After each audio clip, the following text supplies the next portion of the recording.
I'm here this week in New York during Climate Week to present to you the heart of our exhibition, Urban Refuge, in collaboration with students from Institut auf dem Rosenberg and MIT professors and other global experts. It's not just an exhibition though, but a living laboratory, a window into the future of education. Everyone at our school was part of the making process, from kindergarten all the way up to 12th graders. We also experimented a bit with the different surfaces. One is very smooth, we have another one that's more texturous, and a third one that's 3D printed clay. The MIT actually found that this size is perfect for installing them in your home, in your elevator shaft, to properly soak up all the gray water and disperse the cool air throughout your building. What we want to do is build the cities of the future. We don't want the cities of the future built for us. We want them to build by us. We're trying to reduce the amount of heavy machinery we use in buildings to cool down environments because it consumes lots of energy. And instead we propose this new solution that does it nearly passively.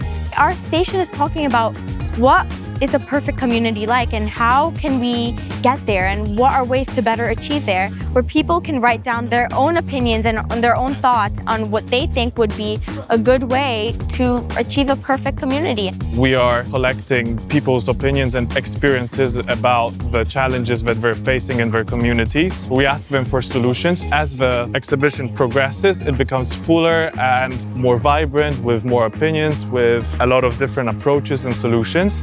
What we're going to do at the end is compile it all into one list, into one big form, a document like a youth manifesto about things that we as the young generation feel super important, what we feel super passionate about. We wanted to connect everyone and everything in one place to show that it's not just about us, it's also about the connection, the working together and supporting each other.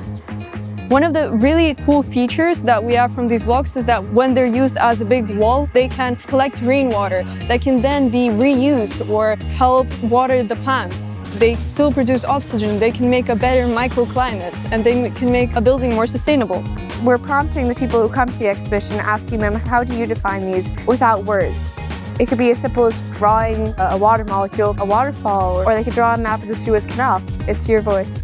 It's a measuring device for microclimates. That means it measures the wind, the temperature, the sun radiation, and we've actually taken a walk through this part of New York City.